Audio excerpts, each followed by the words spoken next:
बिस्मिल्लाहिर्रहमानिर्रहीम। इससे पहले आपने मेरा प्रोग्राम देखा होगा, खुशखबरियाँ ही खुशखबरियाँ पाकिस्तान के लिए। पाकिस्तान ने पाकिस्तान पर अल्लाह ताला की बहुत ज़्यादा मेहरबानियाँ हैं, बहुत ज़्यादा मेहरबानियाँ हैं।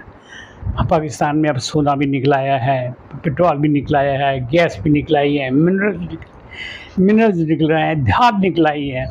ऐसी-ऐसी चीज़ें निकलाई हैं जो पूरी दुनिया में नायाब हैं और यहाँ पे मौजूद हैं। हमारा ये बलूचिस्तान आप देखें, हमारा सिंध देखें, हमारा खैबर पख्तूनख्वा देखें, हमारा पंजाब में कुछ हिस्सा ऐसा है, चिन्योट में हमारे ऑयल निकल आए हैं। ये इस तरह करके हम एक बड़े सुनहरी दौर में जा रहे हैं। हम पिछले 70 साल से ज़्यादा अरसे में हम दलदल में फंसे हुए थे। कई काम शुरू भी किए हमने, लेकिन वो काम हमारे अधूरे रह गए हैं। हम हर वक़्त लड़ाई के चक्कर में, जंग के चक्कर में रहे। हम हमेशा वॉर हमारे दिमाग में थी। अल्लाह ताला ने वो एटम बम का बना दिया। एक वॉर का बहुत बड़ा मसला हल हो गया कि अब उन्हें हर दुनिया के पावर को पता है कि इनके पास एटम बम है। ये अगर हम इनके साथ कोई ज़्यादती या कुछ ऐसी हरकत करेंगे तो ये हमें रिबटल देंगे, जवाब देंगे और बड़ा फोर्सफुली जवाब देंगे। और ये उन दुनिया के ज़हनों में बैठ गया है। हमारे फील्ड मार्शल आसिम मुनीर साहब ने भी ये कह दिया है कि अगर किसी ने मैली आंख से पाकिस्तान की तरफ देखा तो वो उसको खमियाजा भुगतना पड़ेगा। तो ये हमारी खुशखबरी ही है कि हम कहाँ अर्श और कहाँ फर्श, और हम पहले फर्श पे थे, अब हम अर्श पे हैं।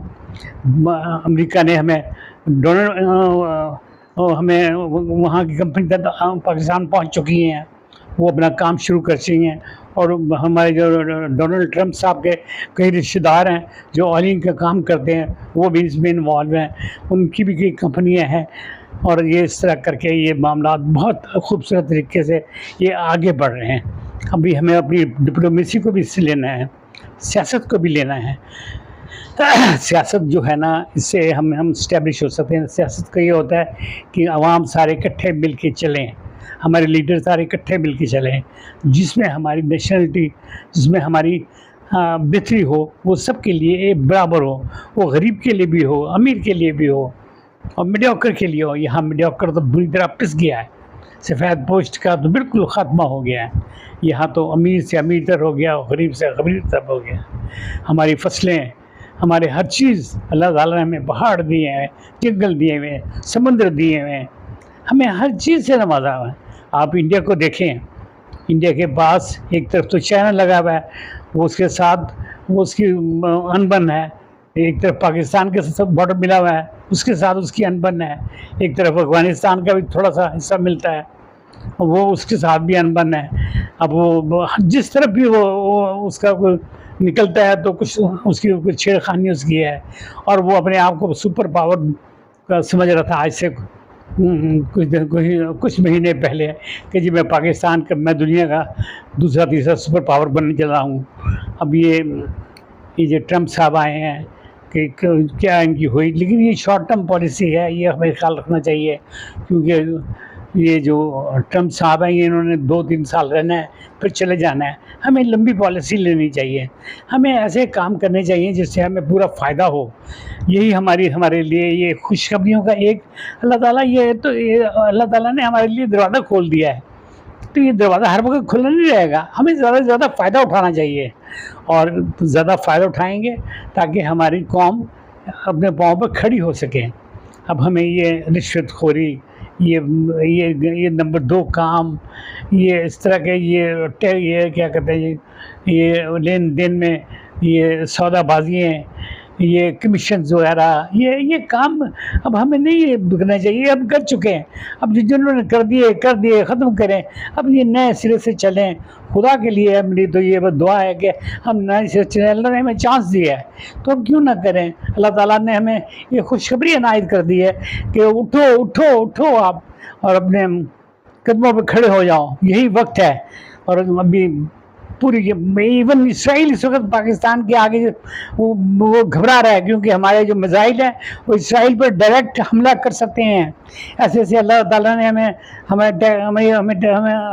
चीज़ें बना ली हैं, हमारे इंजीनियर्स ने, हमारे एयरफोर्स वालों ने, हमारे आर्मी वालों ने, कि हम डायरेक्ट हिट कर सकते हैं और कोई हमारी दुनिया में कोई हिस्सा भी है वो हमारी पहुंच में है। अब हमारी तरफ कोई देखने वाला नहीं है।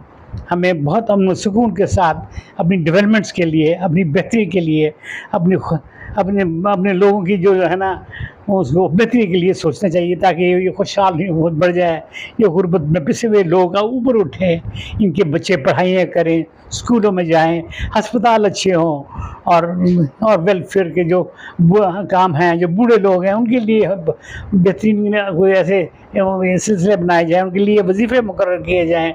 उनके हर जगह जो है पिछड़े हुए लोगों को कुछ ना कुछ फैसिलिटीज़ मिलनी चाहिए। ये जो फैसिलिटीज़ है ये अमीर लोगों के लिए नहीं है, ये फैसिलिटीज़ गरीब लोगों के लिए। अमीर तो पैसे से हर चीज़ हासिल कर लेता है। तो अल्लाह ताला ने ये हमारे लिए एक बहुत बड़े दरवाज़े खोल दिए हैं। अब हमें इसके ऊपर मुकम्मल तौर पर हमें इसको मजबूती से थामे रखना है और हमें आगे की तरफ चलना है। तो ये मैं बहुत आपको वसूख के साथ कह रहा हूँ कि अब ये हमारा एक एक दिन, एक एक लम्हा जो है ना, चीन इस वक्त भी हमारा पूरा साथ दे रहा है, ईरान भी हमारा पूरा साथ दे रहा है। अभी ईरान की और पाकिस्तान में के सदर आए हुए थे, बड़ी ज़बरदस्त यहाँ इनकी मीटिंग्स हुई। कुछ जो ऐसे सवाल थे जो अधूरे रह गए थे, जो जिसमें कुछ थोड़ी सी मिसअंडरस्टैंडिंग थी, वो भी दूर हो गया है।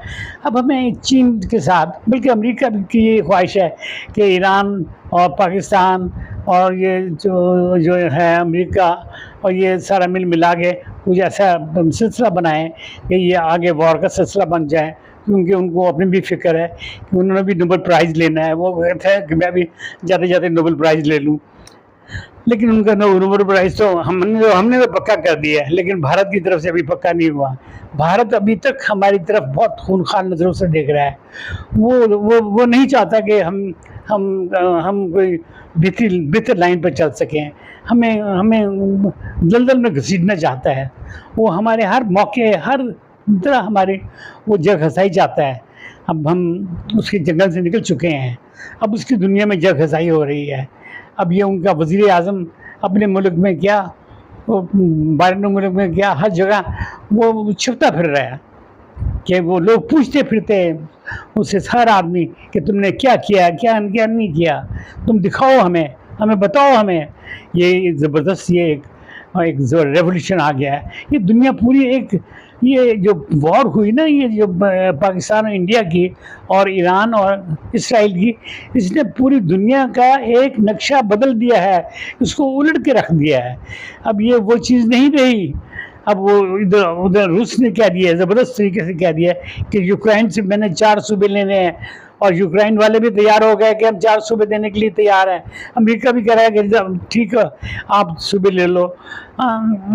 लेकिन वो यूक्रेन के जो सदर कहता है कि जी अभी 4 मांगो, कल और मांगना शुरू कर दोगे, हमारे साथ कोई कानूनी, कोई लीगली, कोई आईनी, कोई ऐसा कोई ब्लैक एंड वाइट में आप लेके आए। ये देखें, ये हाल है। ये यूक्रेन का जिसे यूरोपियन, जिसे अमेरिकन पूरी सपोर्ट कर रहे थे, और नीटो जो था वो इस वक्त उसके साथ पूरा सपोर्ट था। अब उसने, रशिया ने कह दिया कि नीटो शीटो भी तुम्हारे पास नहीं आएगा, यूरोपियन का कोई मुल्क नहीं इधर आएगा, कोई किसी किस्म का बंदा यहाँ नहीं आएगा। तो आपने ये इलाके हमें देंगे, फिर हम सीज़ फायर करने पर सोचेंगे। ये भी नहीं कहा कि हम करेंगे, बल्कि सोचेंगे। अभी उसका प्रोग्राम कुछ और लेन देन पर भी है। अब वो इस वक्त असल तो सुपर वॉर बना हुआ है। उसने जो अमेरिकनों को बड़े वो दिखा दिया कि भी ये शीशा आईना दिखा दिया कि तुम किस चक्कर में हो। अभी ये हालात इस तरह बदलते जा रहे हैं कि बस अल्लाह खैर करे। इंशाअल्लाह ताला हम एक बेहतरी की तरफ जा रहे हैं।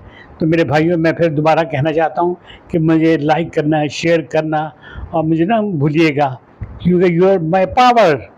आप मेरी पावर हैं, आप मेरी ताकत हैं कि आपके साथ ही मैं ये वीडियो लेके आता हूँ। मैं आपकी पावर से लाता हूँ। अगर ये मुझे पावर ना देंगे तो मैं कहाँ जा सकता हूँ। मुझे कोई देखने वाला नहीं होगा। इस वक्त मेरे हज़ारों सब्सक्राइबर्स हैं, मुझे बेशुमार लोग देखने वाले हैं। तो मैं अब खुदा हाफिज़ करना चाहता हूँ। शब बख़ैर, खुदा हाफिज़।